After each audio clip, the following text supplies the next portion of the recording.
আল্লাহ, আমি শয়তানের ওয়াসওয়াসা মুক্ত কথা বলার জন্য আপনার সাহায্য প্রার্থনা করছি। বিসমিল্লাহ।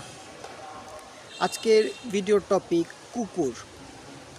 কুকুর আমরা সারা জীবন জানি আসছি যে কুকুর একটা নাপাক প্রাণী। কুকুরের এই সমস্যা ওই সমস্যা। কুকুর একদিন কুকুর পাললে পাহাড়ের পরিমাণ সোয়াব চলে যায়। কুকুর শরীরে লাগলে নামাজ হয় না, গোসল করে আসতে হয়, না হলে ধুইতে হয়। লালা লাগলে 7 বার করতে হয়।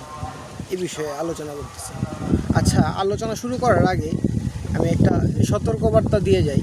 আমি কোনো আলেম বা আমি কখনো মাদ্রাসায় পড়ি নাই, বা আমি কোরআনও জানি না, মানে আমি আরবিতে কখনো কোরআন, আরবি তো আমি আরবিও জানি না।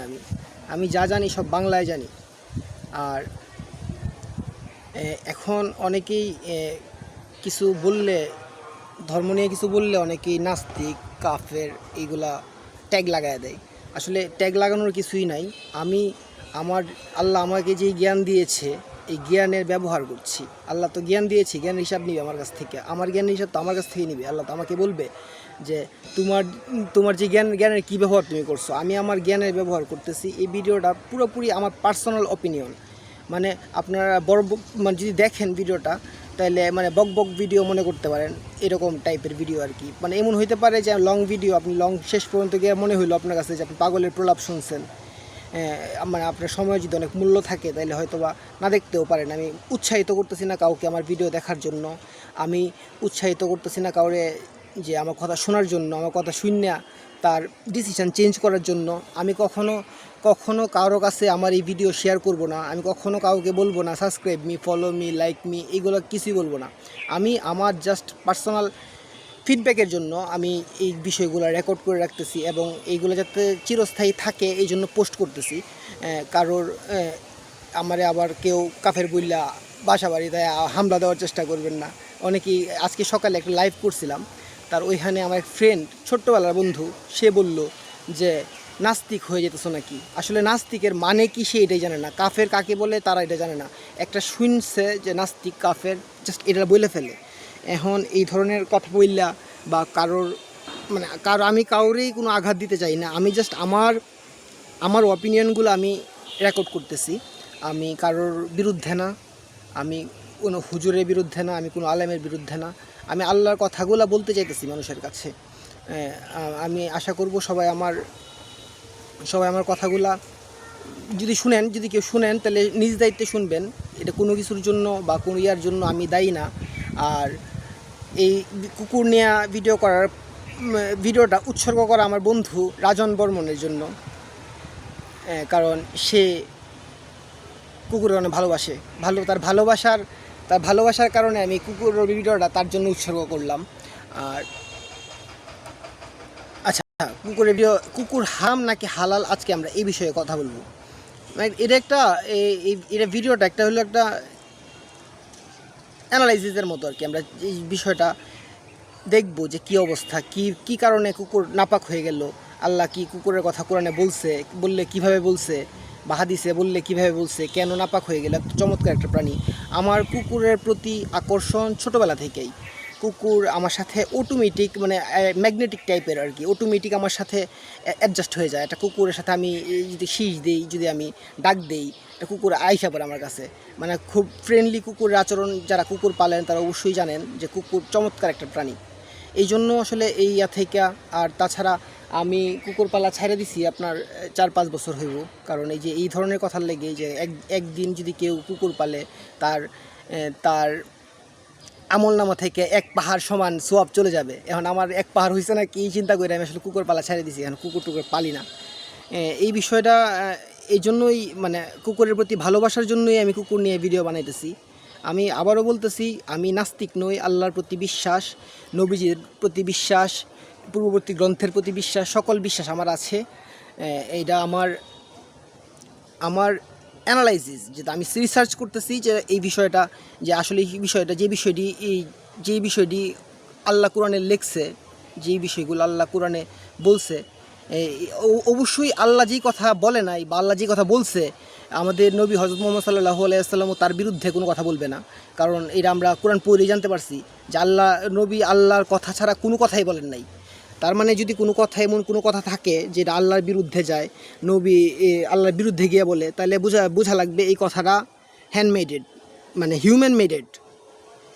আর যদি আল্লাহর কথার সাথে নবীর কথা মিল থাকে বলতে গেলে 100% মিল থাকবে, এটাই তো স্বাভাবিক। কারণ আল্লাহ বলছে নবী আমার হুকুম ছাড়া একটা কথাও বলে নাই।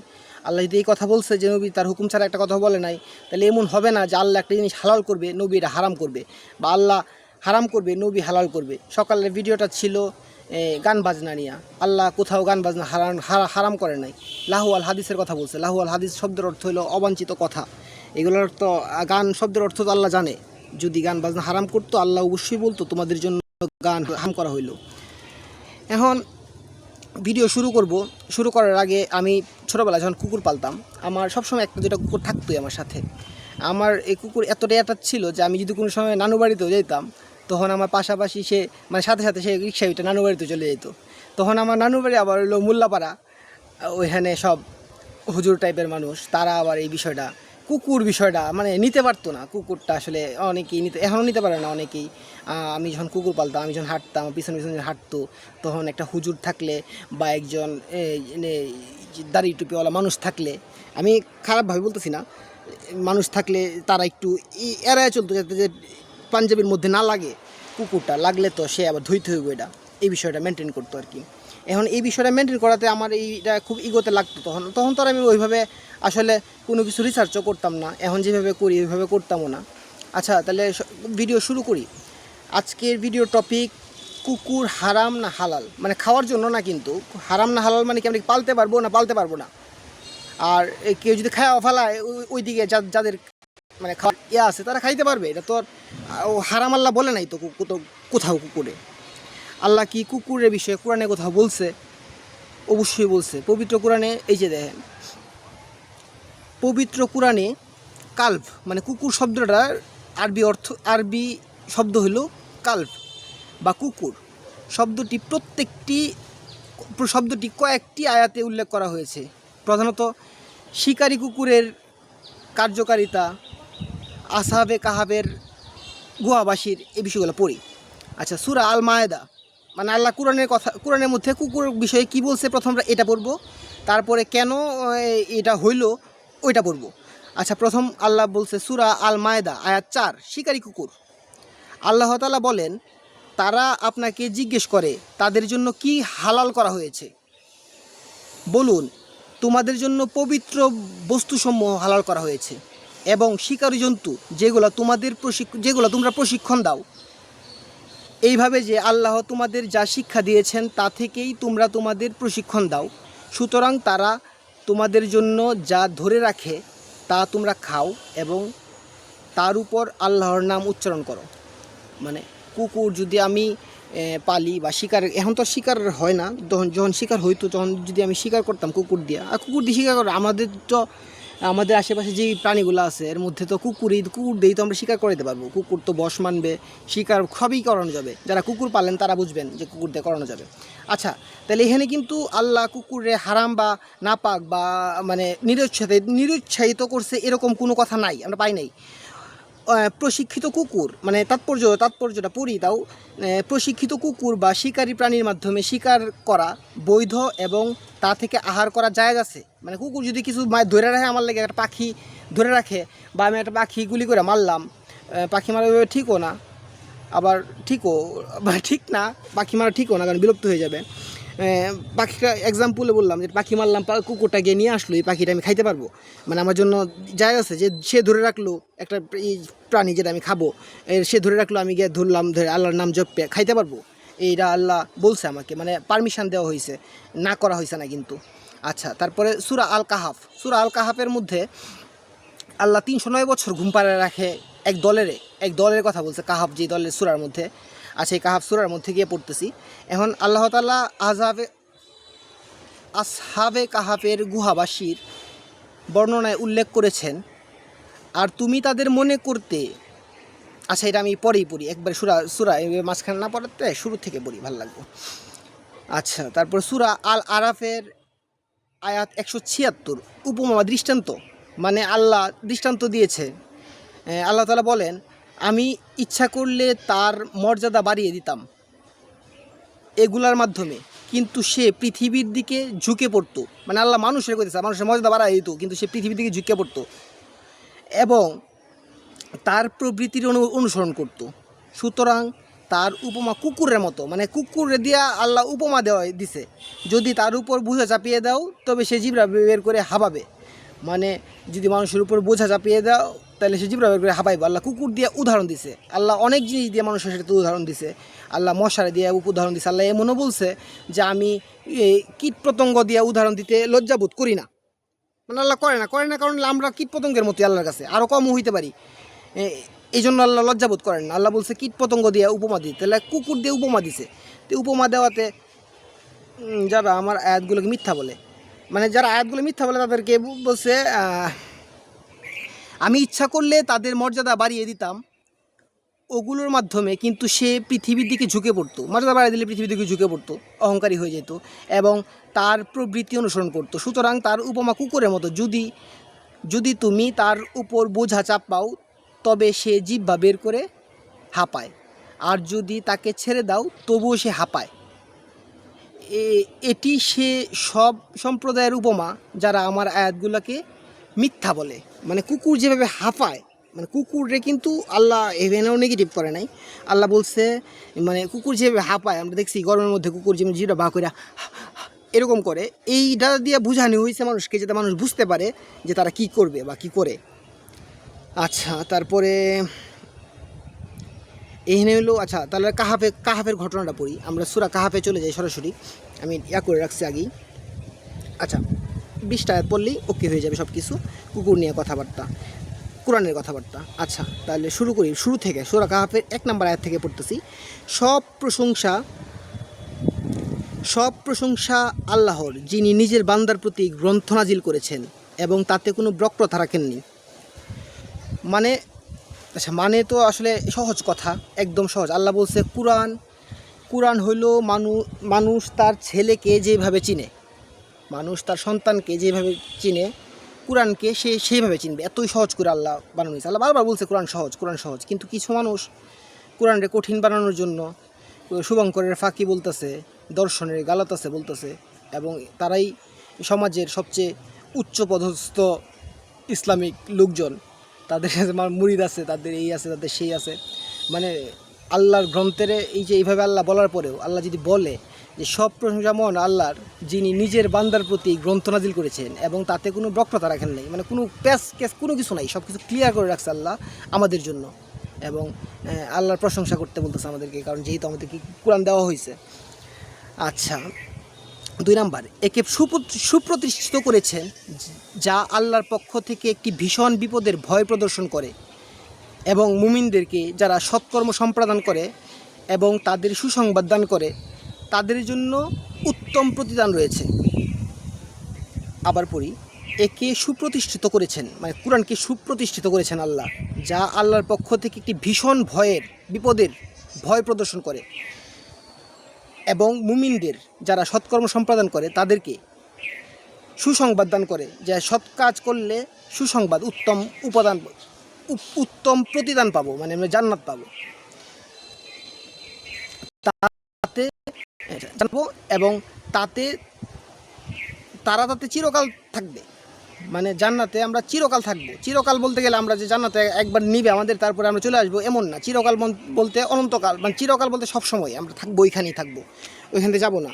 আমরা ছোটোবেলায় এটাও শুনছি, ছোটোবেলায় এখনও তো শুনি যে মুসলমান হয়ে জন্ম নিচ্ছ, তোমার জীবনে কাম বানায় আলছো তুমি, তোমার আর কোনো প্যারা নাই, কারণ তুমি মুসলমান জন্ম নিচ্ছ, একদিন না একদিন তুমি জান্নাতে যাইবাই। কিন্তু আল্লাহ জান্নাতের সুসংবাদ যখন দিছে আমাদেরকে আর জাহান্নামের দুঃসংবাদ যখন দিছে আমাদেরকে, তো দুইটার মধ্যেই আল্লাহ বলছে অনন্তকাল, চিরকাল, মানে যেই কালের কোনো শেষ নাই, ওই কালের কথা বলছে। এখন ওইগুলা কই থেকে আসছে ওইটা আসলে জানার বিষয়, জানি না আমি কীভাবে আসছে মানুষের কাছে। তবে আল্লাহ রচিত যে আইন আর মানব রচিত যে আইন, দুই আইনের মধ্যে আকাশ পাতাল তফাৎ আছে। আচ্ছা, আমরা শেষ করি। তাতে চিরকাল অবস্থান করবেন এবং তাদেরকে ভয় প্রদর্শন করার জন্য যারা বলেন যে আল্লাহর সন্তান রয়েছে বা আল্লাহর সন্তান রাখেন, ওই আরেকটাতে পড়ছিলাম, এবং তাদেরকে ভয় প্রদর্শন করার জন্য যারা বলেন যে আল্লাহ সন্তান রয়েছে রাখেন, এটা হলো খ্রিস্টানদের কথা হয়তো আল্লাহ বলছে, কারণ খ্রিস্টানরা তো মানে যে আল্লাহ যিশু হইল আল্লাহর পুত্র। এই সম্পর্কে তাদের কোনো জ্ঞান নেই এবং তাদের পিতৃপুরুষদেরও নেই।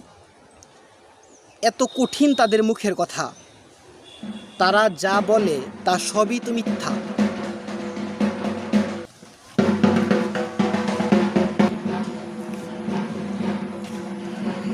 অনেক শব্দ, তাই আবার নতুন করে শুরু করতেছি। 5 নম্বর আয়াত, এই সম্পর্কে তাদের কোনো জ্ঞান নেই এবং তাদের পিতৃপুরুষদেরও নেই। এত কঠিন তাদের মুখের কথা, তারা যা বলে তা সবই মিথ্যা। যদি তারা এই বিষয়বস্তুর প্রতি বিশ্বাস স্থাপন করে, তবে তাদের পশ্চাতে সম্ভাব্য আপনি পরিত্যাগ করতে করতে নিজের প্রাণ নিপাত করবেন। মানে আল্লাহ নবীকে বলতেছে যে যদি এই বিশ্বাস স্থাপন তারা না করে, আল্লাহর প্রতি বা আমাদের ধর্মের প্রতি তারা বিশ্বাস স্থাপন না করে, তাদের পিছনে পরিত্যাগ করতে করতে প্রাণ নিপাত করবে, নবীর প্রাণ চলে যাবে, তারপরও তারা রাজি হবে না এই বিষয়ে। আমি পৃথিবীর সব কিছু পৃথিবীর জন্য শুভা করেছি, যাতে লোকদের পরীক্ষা করি যে তাদের মধ্যে কে ভালো কাজ করে। 8 নম্বর আয়াত, এবং তার উপর যা কিছু রয়েছে অবশ্যই তা আমি উদ্ভিদ শূন্য মাটিতে পরিণত করে দেব। আপনি কি ধারণা করেন যে গুহা ও গর্তের অধিবাসীরা আমার নিদর্শনাবলীর মধ্যে বিস্ময়কর ছিল? যখন যুবকেরা পাহাড়ের গুহায় আশ্রয় গ্রহণ করে, তখন দোয়া করে, হে আমাদের পালনকর্তা, আমাদেরকে নিজের কাছ থেকে রহমত দান করুন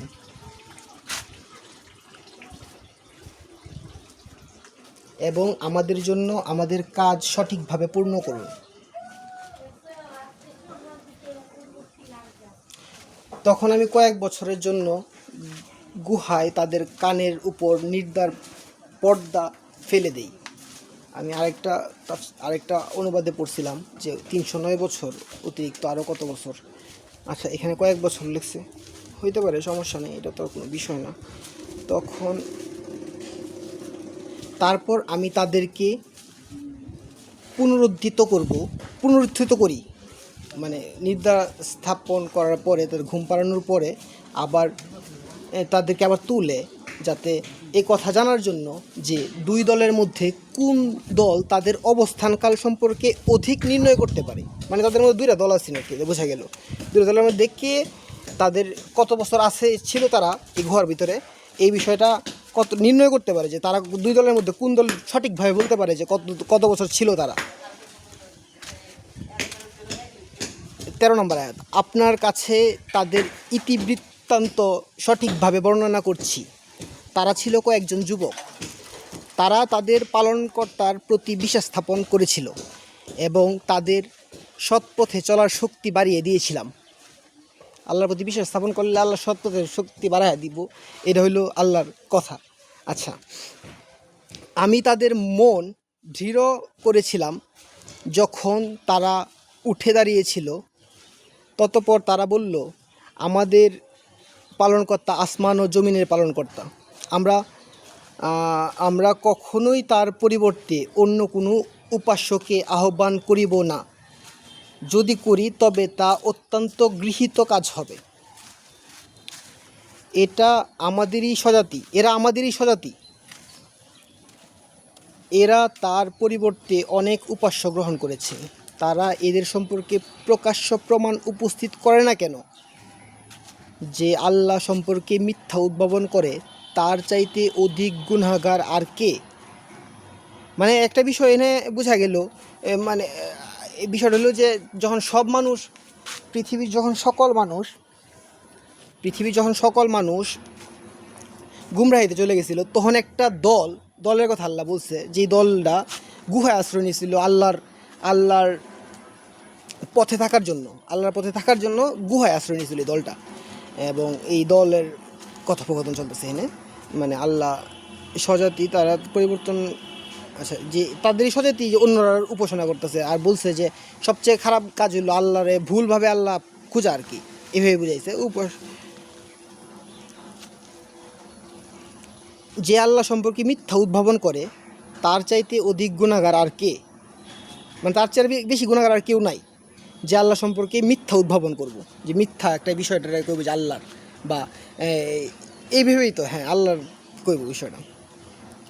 আচ্ছা, তারপর 16 নম্বর আয়াত, তোমরা যখন তাদের থেকে পৃথক হলে এবং তারা আল্লাহর পরিবর্তে যাদের ইবাদত করে তাদের থেকে, মানে তোমরা যখন তাদের থেকে পৃথক হলে এবং তারা আল্লাহর পরিবর্তে যাদের ইবাদত করে তাদের থেকে, তখন তোমরা গুহায় আশ্রয় করো।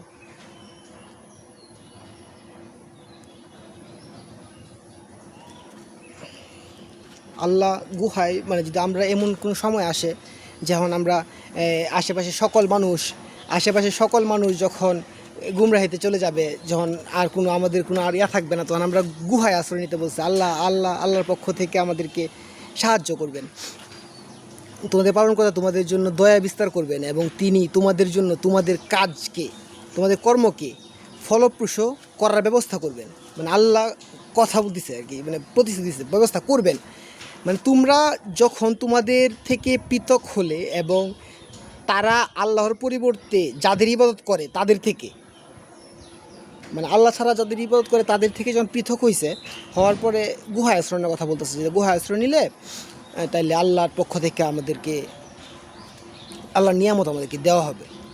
আচ্ছা, তুমি সূর্যকে দেখবে যখন উদিত হয়, তাদের গুহা থেকে পাশ কেটে ডান দিকে চলে যায়, এবং যখন অস্ত যায় তাদের পাশ কেটে বাম দিকে চলে যায়, অথচ তারা গুহার প্রশস্ত চত্বরে অবস্থিত। এটা আল্লাহর নিদর্শনাবলীর অন্যতম। আল্লাহ যাকে সৎপথে চালায় সেই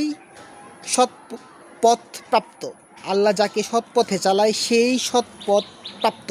এবং তিনি যাকে পথভ্রষ্ট করেন আপনি কখনো তার জন্য পথ প্রদর্শনী ও সাহায্যকারী পাবেন না। মানে আল্লাহ যদি আমাকে সৎপথে চালায়,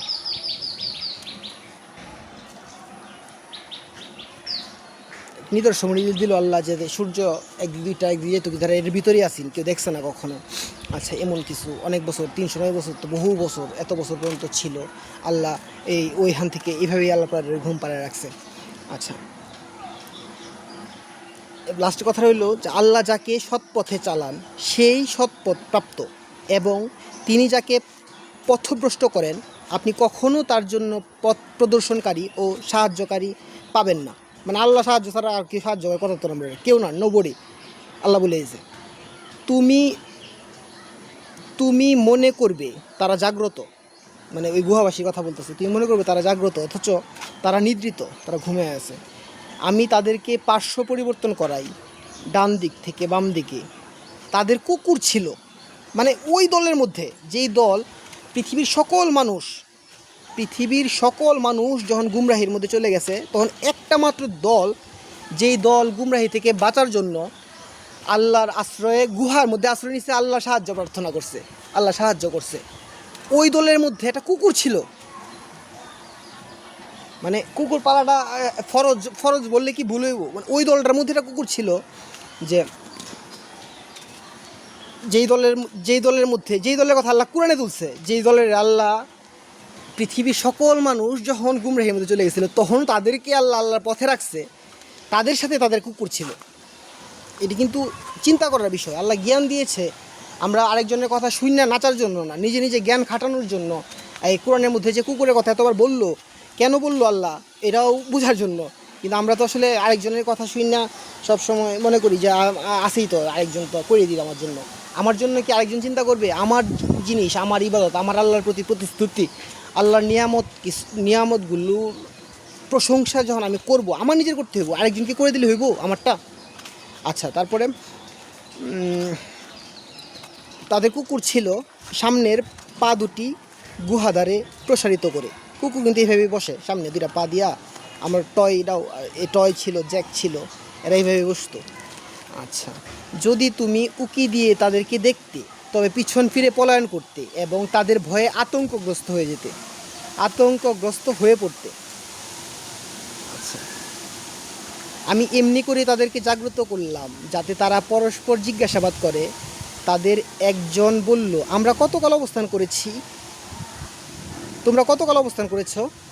তাদের কেউ বলল, একদিন অথবা একদিনের কিছু অংশ অবস্থান করেছি। কেউ কেউ বলল, তোমাদের পালনকর্তাই ভালো জানেন তোমরা কতকাল অবস্থান করেছ। এখন তোমাদের একজনকে তোমাদের ওই মুদ্রাসহ শহরে প্রেরণ করো, সে যেন দেখে কোন খাদ্য পবিত্র, তারপর তা থেকে কিছু খাদ্য নিয়ে আসে তোমাদের জন্য। সে যেন নম্রতা সহকারে যায় ও কিছুতেই যেন তোমাদের খবর কাউকে না জানায়।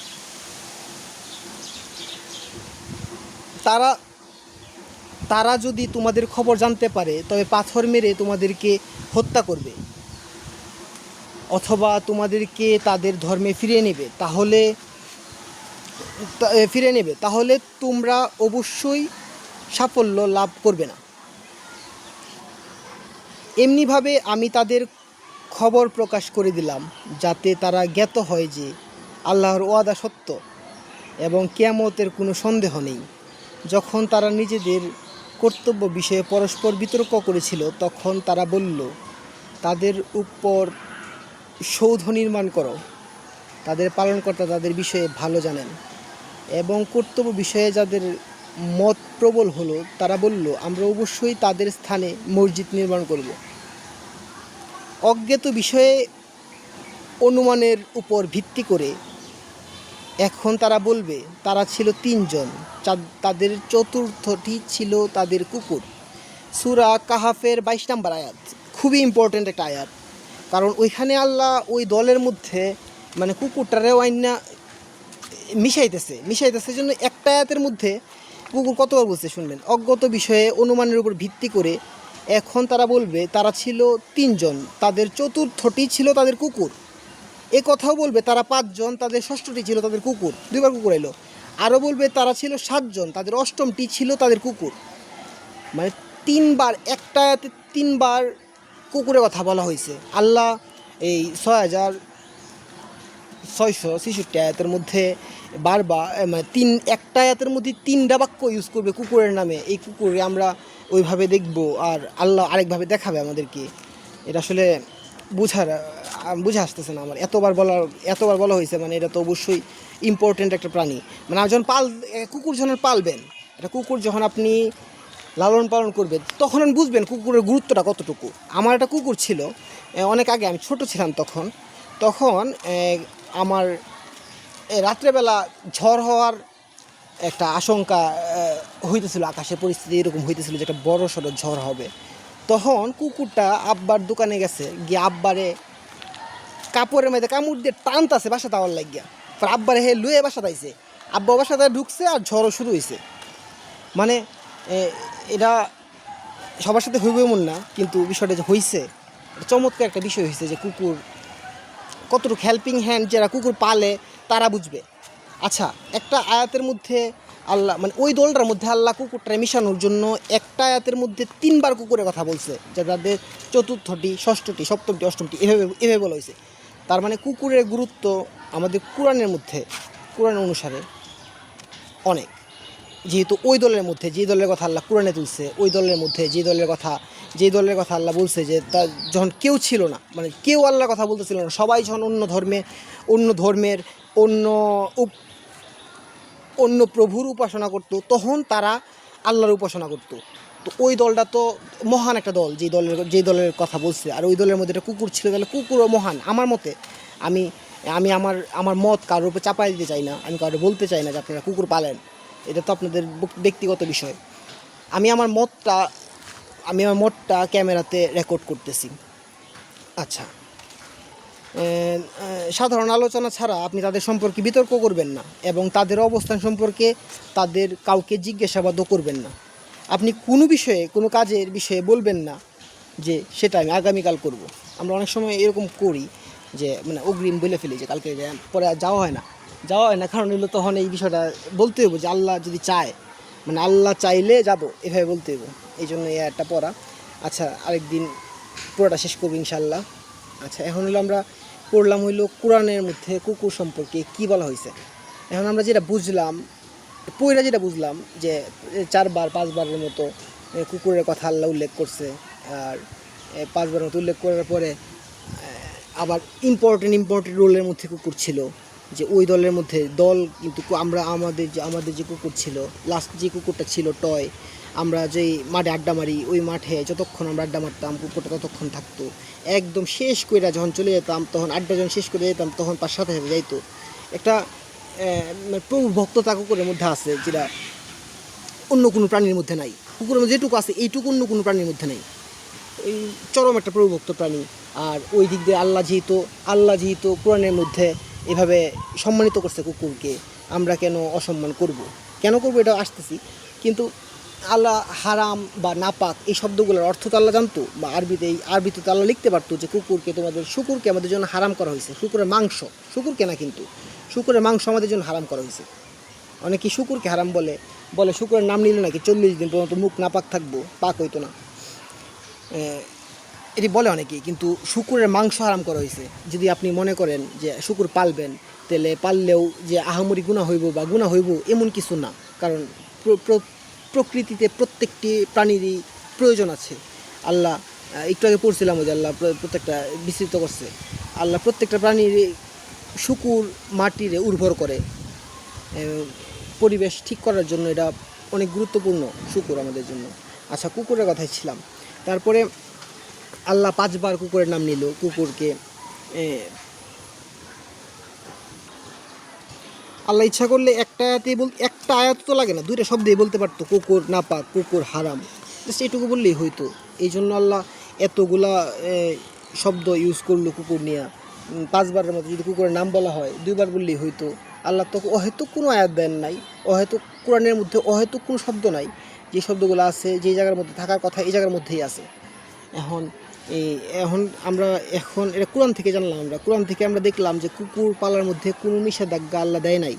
এবং ওই দল কুকুর পালতো যেই দল এই পৃথিবীর একমাত্র দল যে আল্লাহর উপর বিশ্বাস আনে। আর কেউই যখন আল্লাহর উপর বিশ্বাস আনতো না, তখন সে ওই দলটা আল্লাহর উপর বিশ্বাস আনতো, এবং আল্লাহ তাদের উপর তার নিয়ামত দান করছে। তার 300 কত বছর ঘুম পাড়ায় রাখার পরে তার আবার তোলা হয়েছে।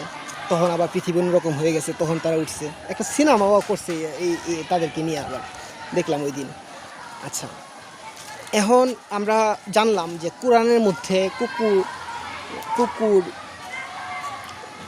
নেগেটিভ কোনো ওয়ার্ড কেউ দেখাইতে পারবে না কোরআনের মধ্যে কুকুর নিয়ে। মানে কুকুরের লালা বলেন, কুকুরের মুখ লাগলে ধোয়া বলেন, 7 বার ইয়া করা বলেন, কোনো কিছু আল্লাহ কোরআনের মধ্যে বলে নাই। এখন কথা হইল আল্লাহ বলেন না এমন কথা কি নবী বলতে পারে? না, বলতে পারে না। কারণ আল্লাহ বলছে যে নবী একটা কথাও বলেন নাই আল্লাহর হুকুম ব্যতীত। আল্লাহ যা বলতে বলছে নবী তাই বলছে। এখন যদি এমন কোনো বিষয়, এমন কোনো টপিক যদি সামনে আসে যেখানে দেখা যায় আল্লাহ একটা বলছে আর নবী তার বিরুদ্ধে বলছে, তাহলেও কি আমাদের এটা মানতে হবে? বা নবী কি বলবে? আমার মনে হয় না। আমার আল্লাহ যেটা বলবে না, আমার নবী হযরত মুহাম্মদ সাল্লাল্লাহু আলাইহি ওয়াসাল্লাম সেটা বলবে, বা আমাদের উপরে করতে বলবে আমাদেরকে। আল্লাহর এগেনস্টে গিয়ে তো কোনো কিছু বলবে না। এইটা মানব রচিত লিখিত কিছু বিষয়ের জন্য হয়তো এমন হইতেছে। কারণ আমরা দেখছি একটা বিষয়, একটা ঘটনা ঘটলে আজকে আমার কাছ থেকে একজন শুনলে, তার কাছ থেকে আরেকজন শুনলে, তার কাছ থেকে আরেকজন শুনলে অনেক অন্যরকম হয়ে যায় বিষয়টা। এমনই কিছু একটা হয়েছে হয়তো বা। আচ্ছা, তারপর কুকুর নিয়ে হাদিসে যাই আমরা।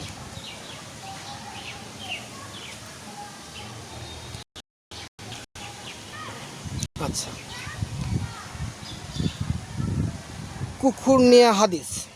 প্রথমে সবচেয়ে প্রসিদ্ধ যে হাদিস বই বুখারী শরীফ, ওনারটা পড়ি। যে ঘরে কুকুর বা প্রাণীর ছবি থাকে সে ঘরে রহমতের ফেরেশতারা প্রবেশ করে না। এই মর্মে সহিহ বুখারী ও মুসলিম শরীফ সহ একাধিক হাদিস গ্রন্থের বর্ণনা রয়েছে। রাসূলুল্লাহ সাল্লাল্লাহু আলাইহি ওয়াসাল্লামের কাছে জিব্রাইল আলাইহিস সালাম হইতো না, আমিন হইব আলাইহিস সালাম, যেটি হোক, এর আসতে দেরি হওয়া এবং এর পিছনে ঘরের ভিতরে কুকুরের উপস্থিতি থাকার ঘটনাটি হাদিসের পাতায় বিস্তারিত বর্ণনা আছে। আচ্ছা, কী ঘটনাটা আবার ওইখানে নিচে তার তার হ্যাঁ, আচ্ছা, সহিহ হাদিসের বর্ণনা অনুযায়ী একবার হজরত জিব্রাহিল আলাইহিস সালাম আল্লাহর রাসূল সাল্লাল্লাহু আলাইহি ওয়াসাল্লামের নিকট একটি নির্দিষ্ট সময়ে আসার ওয়াদা দিয়েছিলেন, কিন্তু নির্ধারিত সময় পার হয়ে যাওয়ার পরেও তিনি আসছিলেন না। মানে ওইখানে তারা বলতে চাইতেছে সহি লেখা দিলেই যে সহি হয়ে যাইব, বিষয়টা এরকম কীভাবে তারা মনে করে, আমি এটা বুঝি না। সহি হাদিসের বর্ণনা অনুযায়ী একবার হজরত জিব্রাইল আলাইহিস সালাম আল্লাহ রাসূল সাল্লাল্লাহু আলাইহি ওয়াসাল্লামের নিকট একটি নির্দিষ্ট সময়ে আসার ওয়াদা করেছিলেন।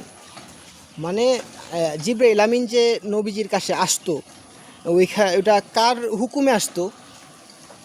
যদি বলেন যে আল্লাহর হুকুমে আসতো, তাহলে আল্লাহর হুকুমে যে ব্যক্তি আল্লাহর হুকুমে নবীর কাছে আসবে, সে কি কোনোভাবেই দেরি করতে পারে?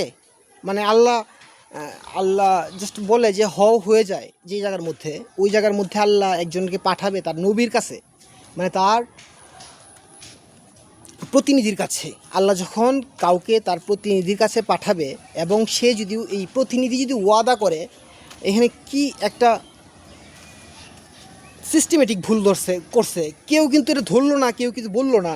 মানে সহি হাদিসের বর্ণনা অনুযায়ী একবার হজরত জিব্রাইল আলাইহিস সালাম আল্লাহ রাসূল সাল্লাল্লাহু আলাইহি ওয়াসাল্লামের নিকট একটি নির্দিষ্ট সময়ের আসার ওয়াদা করেছিল। মানে যদি সে আল্লাহর প্রেরিত কোনো ফেরেশতা যদি নবীর কাছে আসার ওয়াদা করে, তাহলে এই ওয়াদা ভঙ্গ করবে কুকুর। মানে কি সেন্সে মানুষ যে এইগুলো বিশ্বাস করে নিছে বা নেওয়া চলতেছে, আল্লাহ ভালো জানে। আচ্ছা, নির্ধারিত যদি আল্লাহ ফেরেশতাদের পাঠায় নবীর কাছে, তাহলে কোনো শক্তি কি আছে যে এই শক্তি তাকে আটকাবে? বা যদি সে ওয়াদা করে যে আমি হযরত মুসা আলাইহিস সালাম আমি আপনার কাছে আসবো 11টার দিকে, সাপোজ, তো 11টা 1 সেকেন্ড কি হওয়ার কোনো সম্ভাবনা আছে কোনোভাবে? আমার তো মনে হয় না কোনোভাবেই আছে। 11টা 1 সেকেন্ড কোনোভাবেই হবে না। এবং সামান্য একটা কুকুরের জন্য হবে? কেন হবে? আল্লাহ তো যদি এমনই হইতো, কুকুরের যদি আল্লাহ ঘৃণাই করতো, তাহলে কেন তৈরি করলো? কুকুর যদি আল্লাহ ঘৃণাই করতো, তাহলে কুকুর কেন তৈরি করলো? আল্লাহ তৈরি করে আল্লাহর ফেরেশতা আল্লাহর প্রতিনিধির কাছে পাঠানোর পরে যদি প্রতিনিধি ওই প্রাণীর জন্য আসতে না পারে, মানে এটা হয়তোবা যে এই মানে আরও হাজার খানেক বা 500-600 বছর আগে মানুষ হয়তোবা এই মাইনে নিতে পারতো, কিন্তু আমরা কীভাবে মাইনে নিব? এটা মাইনে নেওয়া কীভাবে সম্ভব যে আল্লাহ একটা জিনিস পাঠাবে, এই জিনিসটা আসবে না কুকুরের জন্য? বা ওয়াদা দিলে ওই জিনিসটা ওয়াদা দিবে যে আমি আসবো, ওয়াদা দেওয়ার পরে ওয়াদা বরখেলাপ করবে কুকুরের জন্য? আচ্ছা, ঠিক আছে, তারপরে যাই। কিছু নির্ধারিত সময় পার হয়ে যাওয়ার পরেও তিনি আসছিলেন না। মানে যেটুকু সময় 11টার সময় বলছে, 12টা হইতে পরেও আইসে না। পরে এতে রাসূলুল্লাহ সাল্লাল্লাহু আলাইহি ওয়াসাল্লাম বেশ চিন্তিত ও দুঃখিত হয়ে পড়েন। এক পর্যায়ে তিনি লক্ষ্য করলেন যে তার খাটের বা বিছানার নিচে একটি ছোট্ট কুকুরের বাচ্চা ছানা ঢুকে বসে আছে।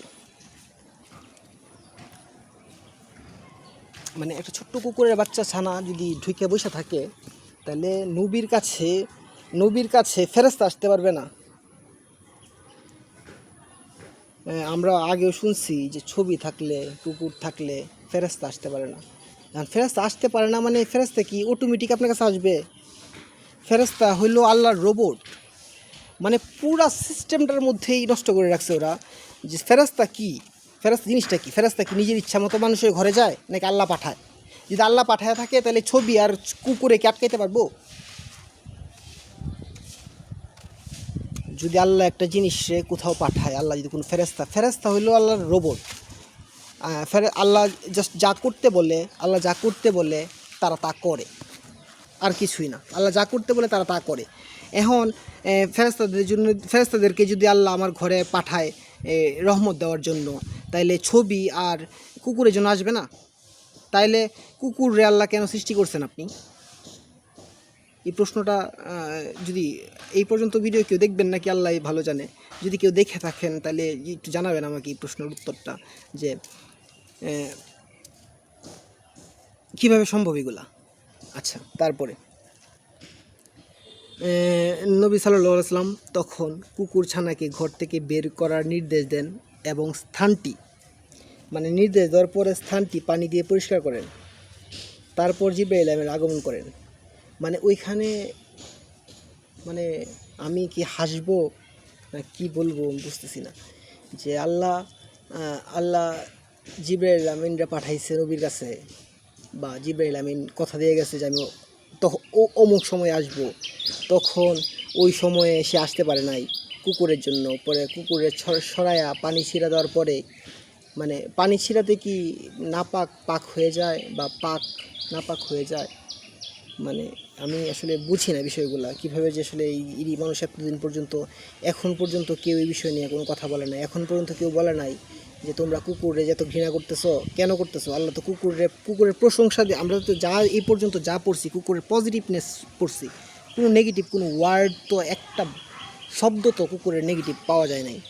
যেহেতু পাওয়া যায় নাই, সেহেতু এর এগেনস্টে আল্লাহ যদি কুকুরের বিষয়ে কোনো নেগেটিভ কিছু না বলে, তাহলে নবীজি বলবেন এবং এই ধরনের ব্যাখ্যা দিবেন নবীজি, যে জিবরাইল আমিন কথা দিয়ে কথা রাখলো না কুকুরের জন্য। জিবরাইল আমিনের কি কথা দিয়ে কথা না রাখার ক্ষমতা আছে? মানে আল্লাহ সম্বন্ধে আমাদের ধারণা অনেক কম। আল্লাহ সম্বন্ধে আমাদের ধারণা অনেক কম, এই জন্যই আল্লাহ সম্পর্কে আমাদের ধারণা কম, এই জন্যই আসলে এই ধরনের কথা কেউ একজন বললে পরে নবী নাই বলবে যে আমাদের নবী বলেছেন, কিন্তু আল্লাহ বলছে যে নবী তার হুকুম ছাড়া একটা কথাও বলে নাই। একটা কথাও যেন বলে নাই, তো এমন যে আমরা ধরতে পারতেছি যে এর মধ্যে ভুল আছে, তো এমন কথা নবী কেন বলবেন? বাবা, আমার নবী, আমার আল্লাহর প্রেরিত নবী, যেই নবীর সৃষ্টি না করলে নাকি পৃথিবী সৃষ্টি হতো না, এই নবী এই ধরনের ভুল করতে পারে বা এই ধরনের কথা বলতে পারে, আমার বোধগম্য নয় এই ধরনের কথা কেন বলবে। বলার তো কথা না, বললে তো আল্লাহ একবার যদি বলে দিত যে তোমাদের জন্য শুকরের মাংস আর কুকুর পালন নিষেধ করা হইলো, হারাম করা হইলো, তাহলে তখন আমরা আবার এটা মানতে পারতাম। তখন আবার কইতাম যে আল্লাহ তাহলে এটা সিস্টেমেটিক, মানে অন্য কোনো সিস্টেম আছে হয়তো বা, যে অন্য কোনো কাহিনীতে আল্লাহ বলছেন। আল্লাহ তো ওই দলের কথাও বলছে, তাহলে ওই দলটা যে 309 বছর ঘুম পাড়ায় রাখলো, তখন কি আল্লাহ নিজে এসে ঘুম পাড়াইছিল নাকি ফেরেশতা পাঠাইছিল? যদি ফেরেশতা পাঠায় থাকে, তাহলে ওই যে দরজার সামনে কুকুর ছিল, গুহার দরজার মধ্যে আল্লাহ কুকুর পা বাড়ায় বসেছিল না, তাইলে ওইখানে যে কুকুর ছিল, ওই কুকুর কীভাবে ওইখানে যে কুকুর ছিল, কুকুর রেখে ফেরেশতা কীভাবে ঢুকছিল? আল্লাহ তো নিজে এসে ঘুম পাড়ায় নাই, ফেরেশতা যদি পাঠায়। আমার মনে হয় না আল্লাহর কোনো কাজ করাইতে পাঠাইতে হয়। আল্লাহ আসলে বললেই হয়ে যায়, আমার ধারণা আর কি, আমার পার্সোনাল ধারণা আমি বলতেছি। তারপরেও এখন সবাই যেভাবে বলে, এভাবে যদি বলা যায়, তাইলে ওইখানে 309 বছর তাদেরকে ঘুম পাড়ানো হয়েছে কাহাপের ওদেরকে মধ্যে, তাই তখন কুকুর রেখা কীভাবে গেল ফেরেশতা, এটাও তো জানার বিষয়। আচ্ছা, কোনো না কোনোভাবে তো গেছেই, আমি আসলে বুঝি না বিষয়গুলো।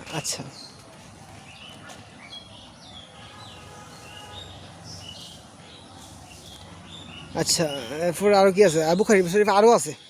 আবু তালহা রহমতুল্লাহ আলাইহি থেকে বর্ণিত, নবী সাল্লাল্লাহু আলাইহি ওয়াসাল্লাম বলেছেন, ফেরেশতা সেই ঘরে প্রবেশ করে না যে ঘরে কুকুর থাকে এবং ছবি থাকে যার প্রাণ আছে।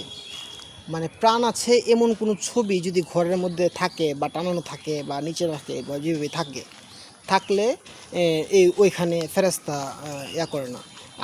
আমাদের যে এখন মূর্তি নিয়ে যে আন্দোলন চলে, যে মূর্তি ভাঙ্গেলতে করতে, মূর্তির শিরিক, এখন ওইটাও তো এই কারণেই, তাহলে কারণ মূর্তিও তো জীবিত মানুষেরই মূর্তি হয়, তো জীবিত প্রাণীরই তো মূর্তি হয়, তাহলে ওইখানেও তাহলে মানে যদি বাংলাদেশে একটা মূর্তি থাকে, তাহলে বাংলাদেশে রহমতে ফেরেশতা আসবেন আল্লাহ পাঠাইলে পরেও। এটাই হলো তাদের কথা।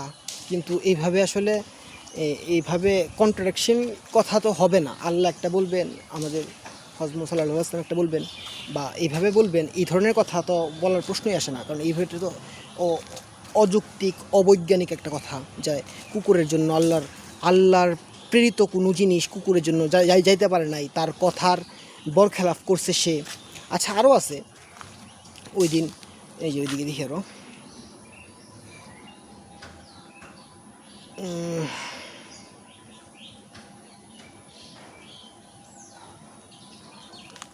আচ্ছা আমি মুখে বলে ফেলি।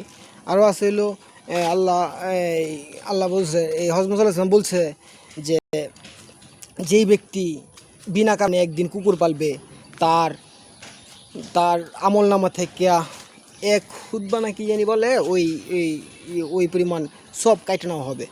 এখন ওই পরিমাণ সব যে কাইটে নেওয়া হবে, সব কি কাউন্টেবল? আমরা কি দেখতে পারি সব? মানে হয়তো বা কাউন্টেবলই, কারণ আমরা যেহেতু মিজানের কথা শুনছি, হয়তো বা জান্নাতের মধ্যে সোয়াব আর পাপের ওজন করা হবে।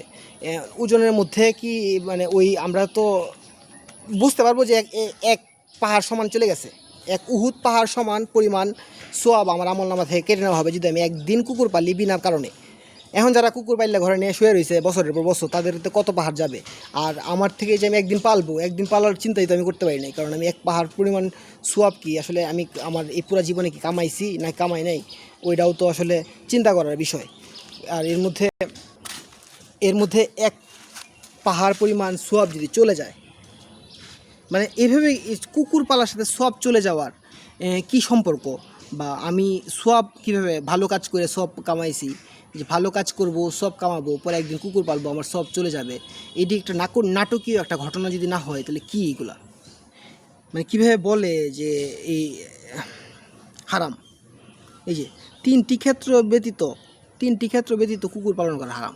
হারাম হালাল জিনিসটার মালিক কে? কে আমাদেরকে হারাম হালাল চিনাইছে? কে কে কে বললো যে তোমাদের জন্য তোমাদের দিন পূর্ণাঙ্গ করা হলো? আমাদের জন্য যদি কোরআন আসার পরে এই দিন পূর্ণাঙ্গ হয়ে যায়, তাহলে পরে এত হারাম এত হালাল কিভাবে আসলো এই পৃথিবীতে? যদি পূর্ণাঙ্গ আল্লাহ তখন করে দেয়, তাহলে আল্লাহ কি তখন মিথ্যা বলছে যে না তাহলে পূর্ণাঙ্গ হয়েছে না? তারপরে যখন আর 200-250-300 বছর পরে যখন তারা আসছিল বুখারি সাহেব, তারপরে তার ছাত্র মুসলিম সাহেব, ও তিরমিজি সাহেব যারা আছে সবাই যখন আসছিল, তখন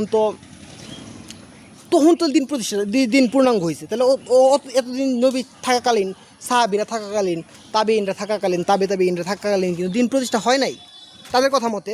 কারণ ওই এই যে নতুন করে হারাম জিনিসটা যে আসলো, তখন এই নতুন করে আসলো, তাহলে কোরআনের মধ্যে কোরআন যে আল্লাহ পরিপূর্ণ যে বললো, আল্লাহ যে বললো তোমাদের জন্য তোমাদের দিনকে পূর্ণাঙ্গ করা হলো, পূর্ণাঙ্গ শব্দের অর্থ কী? পূর্ণাঙ্গ শব্দের অর্থ মনে হইলো আর কিছু বাকি নেই আমাদের জন্য। আল্লাহ কোরআনের মধ্যে যা লিখছে সকল কিছুই আমাদের জন্য। যা করতে বলছে তা করা যাবে, যা করতে বলে নাই তা করা যাবে না। এখন আল্লাহ বলে নাই তো কুকুর হারাম, বা এমন কোনো একটা ইঙ্গিতও তো আল্লাহ দেয় নাই কোরআনের মধ্যে, যে এমন তো না যে কুকুরের নামই নাই কোরআনের মধ্যে। তাও তো এটা মেনে নেওয়া যেত যে না কুকুরের নামই আল্লাহ লিখতে মানে ভুলে গেছে, কিন্তু আল্লাহ পাঁচবার কুকুরের নাম লিখছে, তার মানে তো আল্লাহ কুকুরের নাম জানে যে কুকুরটা। তাহলে কুকুর হারাম জাস্ট লিখে দিলেই ওকে ছিল, তারপরও আল্লাহ যেহেতু লেখে নাই, তাইলে অবশ্যই এর মধ্যে অনেক ঝামেলা আছে। আমাদেরকে অনেকভাবে শুধু এটা একটা বিষয়, আরও এমন অনেক বিষয় আছে যেগুলা পুরাপুরি বিরোধিতা করে কোরআনের। এখন এই বিষয়গুলা নিয়ে কথা বললেও সমস্যা, তখন বলবে যে নাস্তিক। আজকে ফ্রেন্ডে বলতেছে নাস্তিক শব্দের অর্থই জানে না সে।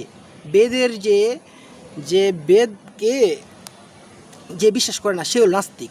আমাদের বলবে কাফের, কিন্তু কাফের সে কীভাবে বলবে? কাফের মানে কি?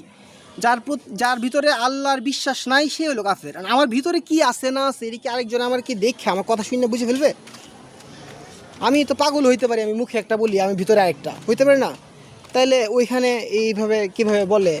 আর এই কথাগুলা এখন পর্যন্ত কেন আসলো না? কেন এখন পর্যন্ত কেউ বললো না? আমরা কেন এই বিষয়গুলা এখন পর্যন্ত অ্যানালাইসিস করলাম না?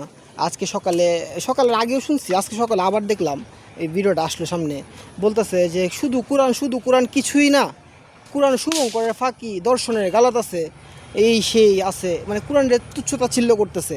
এই কীভাবে তুচ্ছতাচ্ছিল্য করতেছে? আল্লাহ যেটা বললো যে এত বড় নিয়ামত আমাদেরকে দিছে, কোরআন পূর্ণাঙ্গ করছে, সহজ করছে, আরও মানব প্রয়োজনীয় কোনো জিনিস বাকি রাখে নাই, তাহলে আল্লাহ কি কথাগুলো মিথ্যা বললো? তাদের ভাষ্য মতে যে 300 বছর পরে যদি আমাদের বুখারী সাহেব আর মুসলিম সাহেব যদি না আসতো তাইলে তো আমরা জানতামই না কুকুর যে হারাম, কারণ আল্লাহর কথা শুনে তো আমরা হালাল বুঝে থাকতাম। এখন তো আল্লাহর কথার উপরেও একটা কথা আইলো, নবীর নামে চালায় দিল যে নবী বলছেন, কিন্তু নবী এই কথা এত অবৈজ্ঞানিক কথা কিভাবে বলে যে আল্লাহ 6 দিনে পৃথিবী সৃষ্টি করছে এবং বলছে, এই বাইবেলের মধ্যে পড়ছিলাম যে আল্লাহ 6 দিনে পৃথিবী সৃষ্টি করছে এবং 7ম দিন বিশ্রাম নিছে। আর কোরআনের মধ্যে আল্লাহ বলছে যে আল্লাহ 6 দিনে পৃথিবী তৈরি করছে কিন্তু বিশ্রাম নিতে হয় নাই। মানে ওই কথাটারে আল্লাহ কি সুন্দর করে বৈজ্ঞানিকভাবে করে দিল বা সুন্দরভাবে বলে দিল আবার আমাদের কাছে। প্রত্যেকটা বিষয় আল্লাহর যে কোরআনের মধ্যে যে বিষয়গুলো আছে, একটা সবচেয়ে মেজর যে প্রবলেম আমাদের মধ্যে, আমরা কেউই ওই দায়িত্বটা নিতে চাই না যে ধর্মটা আমার পালন করতে হবে। আমরা মনে করি যে কেউ একজন আমার ধর্ম পালন করবে, কেউ একজন আমাকে নিয়ে যাবে বেহেশতে, কেউ একজন আমাকে নিয়ে যাবে, কেউ একজন আমাকে দিক নির্দেশনা দিবে। তো কেউ একজন যদি আপনাকে দিক নির্দেশনা দেয় তাহলে আল্লাহ আপনাকে জ্ঞান কিভাবে দিয়েছে, মানে কেন দিছে, আপনার জ্ঞানের দরকার কী ছিল? তো আপনি তো আপনার যে জ্ঞান দিছে আল্লাহ, চোখ দিছে, এই ব্রেইন দিছে, ইন্দ্রিয় দিছে বিষয়গুলো বোঝার জন্য, কত কিছু দিছে আল্লাহ। এইগুলা যে দিল আল্লাহ আপনারে, কেন দিল? যদি আরেকজনের উপর বেস করে আপনি চলেন। এখন কথা হইল যে আল্লাহ কোরআনের মধ্যে কোথাও কুকুর সম্পর্কে একটা নেগেটিভ ওয়ার্ডও নাই। তো নাই, যেহেতু নাই সেহেতু এতবার কইরা একবার একটা পাত্রে কুকুরের মুখ দিলাম, জানি কুকুরের লালার মধ্যে জলদাঙ্ক থাকে, যদি কুকুরের জলদাঙ্ক রোগ থাকে, সব কুকুরের লালার মধ্যে কিন্তু জলদাঙ্ক থাকে না। যদি কুকুরের জলদাঙ্ক রোগ থাকে তখন তার লালার মধ্যে জলদাঙ্ক রোগ থাকে। আমার কুকুর তো আমার কত খামসাইছে, কত কামড়াইছে, মাঝে মাঝে একটু রক্ত বাইর হয়েছে, কিন্তু আমার তো কোনো রকম কোনো কিছু হয়েছে না।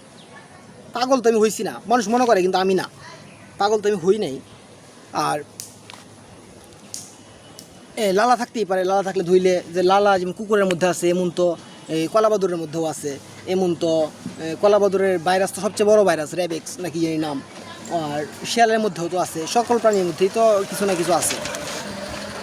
এখন ওইটার জন্য যে এইভাবে গণহারে তারে হারাম করা হইব, গণহারে এই করা হইব, সেই করা হইব। এখন আবার অনেকেই বলে যে দেখো না এরা রোডে ঘাটে কী করে। কুকুর প্রাণী ওইভাবে তো আর তা কুকুরের তো আর ঘরটরও নাই যে ঘরের ভিতরে গিয়ে করবে, রাস্তার মধ্যেই থাকে, রাস্তার মধ্যেই করে। এটার জন্য যে সে নাপাক প্রাণী হয়ে গেছে, বা কুকুরের সাথে যে কুকুরের যে লজ্জা থাকার কথা, বা কুকুর লজ্জা না থাকলে যে কুকুর জাহান্নামে যাবে, কুকুরের যে হিসাব হবে, বিচার হবে, এইগুলো তো আসলে নাই কোথাও। বিচার তো আল্লাহ তো জান্নাত তৈরি করছে জিন ও শয়তানের জন্য, আল্লাহ মাফ করুক, আল্লাহ তো জান্নাত তৈরি করছে মানুষ ও জিনের জন্য, কুকুর বিড়ালের জন্য তো না। তো তারা কোথায় কী করতেছে, বা অনেকে আবার শুনছি যে দাঁড়ায় প্রস্রাব করে কুকুর, এটাও তো একটা বড় সমস্যা, দাঁড়ায় প্রস্রাব করা যেত না। আবার হাদিসে আমরা এটাও পাই যে, আচ্ছা যে হাদিস বিষয়ে কথা না বলি, এখন যেটা আমরা হাদিস ধরলেও তো এইভাবে তো সম্ভব না যে আল্লাহ কাউরে পাঠাবে, বা আল্লাহর প্রেরিত কেউ কথা দিবে নবীরে যে আমি ওইটার দিকে আসতে পারবে না কুকুরের জন্য, পরে আবার সরায় পানি ছিটা দিলে কুকুর চলে যাবে। এটা আমার সত্যিকার অর্থে খুব আঘাত করছে বিষয়টা, যে আসলে নবীর নামে, এবং এটা বর্ণনা দিছে যে নবীর ওয়াইফে নাকি এটা বর্ণনা দিয়েছে। এখন নবীর ওয়াইফে এই ধরনের বর্ণনা দিবে আর নবী এই ধরনের কথা বলবে, বা এই ধরনের কথাটি কি আসলেই যুক্তিযুক্ত নাকি না, এটা আসলে সিম্পল যাদের জ্ঞান আছে, যারা সিম্পলি বুঝে, নর্মাল জিনিসটা নর্মালি বুঝে যারা, তারাই তো বুঝবে যে না এটার জন্য তো ভুল আছে। কারণ আল্লাহ পাঠাইলে কুকুর কেন কোনো কিছু আটকাইতে পারবে না তারে। আর যেই ফেরেশতা কথা দিয়ে যাবে, ওই ফেরেশতা তো সেকেন্ড না, ন্যানো সেকেন্ডও দেরি হওয়ার কথা না। আমরা যেভাবে আল্লাহরে চিনি, আমরা যেভাবে ফেরেশতাদেরকে চিনি, আমরা যেটা বুঝি, আল্লাহর ক্ষমতা সম্বন্ধে যেটুকু বুঝি, এই হিসাবে তো আল্লাহ এই এক ন্যানো সেকেন্ডও এদিক ওদিক হওয়ার কথা না। আচ্ছা, তারপরেও যদি এই পর্যন্ত কেউ আমার কথা শুনে থাকেন তাহলে অসংখ্য ধন্যবাদ, ভালো থাকবেন, আসসালামু আলাইকুম।